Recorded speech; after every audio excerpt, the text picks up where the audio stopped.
작년 11월 30일 날 상하이 화동병원에서 강택민이 이미 사망을 했습니다.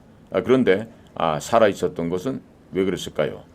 시진핑이가 사망 명령을 내려야만 사망 처리가 됩니다. 그래서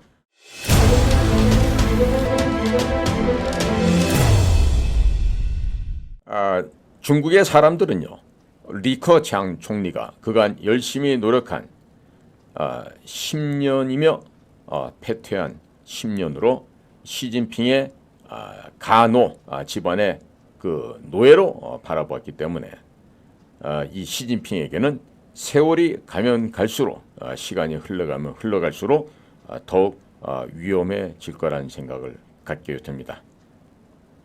그런데 우리가 1989년 천안문 그 대학살의 현장에서도 봤듯이 민심은요 죽음을 두려워하지 않습니다. 누구나 다 그런 것은 아니지만 민초들 가운데서는 죽기를 두려워하지 않는 민초들이 반드시 있습니다. 자, 그렇기 때문에 이 죽기를 두려워하지 않는 이런 민심이 발호하게 되면 공산당에 대한 희망이 이미 사라졌고, 그리고 이미 어떠한 기대나 꿈을 가져볼 수가 없는 사회가 지금 중국 사회가 되었습니다. 도로이목이란 말이 있습니다. 도로이목. 길을 눈으로써 본다, 이렇게 해석할 수 있는데요. 학정에 가렴주구에 불만이 있어도 길에서 눈짓으로 표시한다, 이런 이야기가 되겠죠. 그러니까 도로이목입니다. 이때 목자는 눈목자가 되겠죠.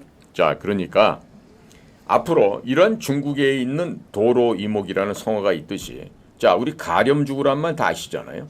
그런데 결국에 이렇게 백성을 도탄에 빠지게 하는 공산당의 이 악랄한 독재 체제에서 과연 중국 사람들의 이 불만이 없을까요? 당연히 있겠죠. 자, 그럼 앞으로 1989년 6월 4일 천안문 광장을 피로 물들였던 그 대살육 학살의 참극이 지금 떠오르고 있는데요. 그럼 앞으로 중국 내선 또 어떠한 사자성어가 나오게 될까요? 아마도 기대해 볼 만하지 않겠습니까? 제가 보건대는요, 이 리커창 총리의 이 지금 죽음이 어떠한 하나의 그 트리거, 이 뭡니까, 방아쇠가 돼서 지금 중국 내부의 심대한 그 혼란을 야기시킬 수도 있다, 이렇게 되겠습니다. 그러니까 이제 이 리커창 총리가 이 사망한 거에 대해서요, 수상적인 이런 그 면들이 있죠. 자, 우선적으로요, 리커창 총리가 올해 68세입니다. 68세. 그러니까 아직 아무리 인생 70고래이라 그래서 70고이라고 하지만 이 68세 된 이 나라 최고의 권력제 2인자였던 사람이 자, 이런 식으로 허망하게 죽는다, 있을 수가 없는 얘기죠. 도무지 아무리 그럴 수 있을까라고 상상을 한다 하더라도 있기가 참 어려운 일이 되겠습니다. 그리고 중국에서 그 우리 중남해 같은데 거처하는 그 고위 간부들은요, 국가에서 최고 수준의 의료 보건 혜택을 부여하고 있습니다. 특히 지난 60여 년간 이 981 수장 건강공정이라고 하는 이 탁월한 성과에 힘입어서 지도층 인사의 평균 나이가 88세에 이를 정도입니다. 그러니까 대개가 90세 정도는 산다는 얘기죠. 그래서 이 981이라는 것은 이 수명을 연장하는 이런 그 건강 공정이 되겠는데요. 2019년에도 인터넷에서 나돌던 981 공정 광고에 따르면 수명을 150세까지 연장할 수 있다고 합니다. 그리고 특이한 것은요, 장기 기능 재생입니다. 이 장기 기능 재생 이 광고가 혹시 신장 위굴 지역에 살아있는 사람의 배를 갈라 강제로 장기 적출하는 것이 아닌가 하는 그런 광범위하고도 깊은 의혹을 야기한 바도 있었습니다. 자, 그러면 중국의 국가 지도자들이 얼마나 오래 산 것을 한번 얘기를 들어볼까요? 모태똥, 83세에 사망했어요. 그 다음에 주덕 90세, 그 다음에 왕진 85, 등소평 92세, 강택민 96세. 자, 이런 사람들에 이어서 주울레도 78세, 화국봉 86세, 이붕 90세. 자, 이런 식으로 장수를 했고요. 그 다음에 중국에서 총리 수상을 담당했던 쭈롱지라는 사람이 있어요. 주용기 씨는 현재 95살. 그 온가보 전 총리도 81세. 이 현재 지금 생존했습니다. 그런데 이름에도 불구하고 유독 이번에 전직 총리 리커창 68세로 사망했다는 것은요, 아무래도 빠르죠. 그리고 중국인들의 평균 수명도 지금 77세 9개월이라고 하는데, 그런 리커창이 68세로 세상을 떠났다고 하는 것은 아무리 봐도 빠르다고 할 수밖에 없는 그런 상황이 되겠습니다.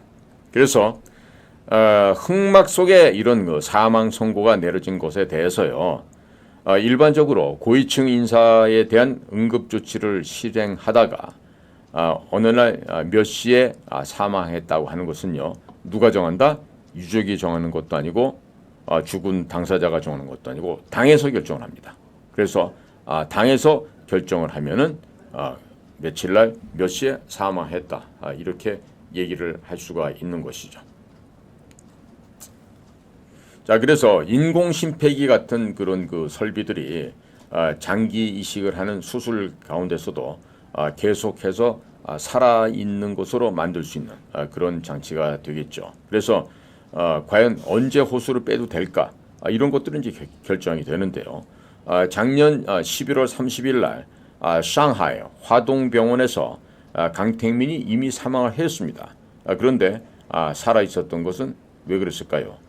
시진핑이가 사망 명령을 내려야만 사망 처리가 됩니다. 그래서 시진핑의 사망 명령을 기다렸던 것에 그 이유가 있다고 하겠습니다. 지금 뭐냐면 11월 30일 날 강택민이가 사망했다고 발표가 됐는데요. 그 까닭은 보면은 11월 26일 날 저 서역에 우루무치라는 곳이 있습니다.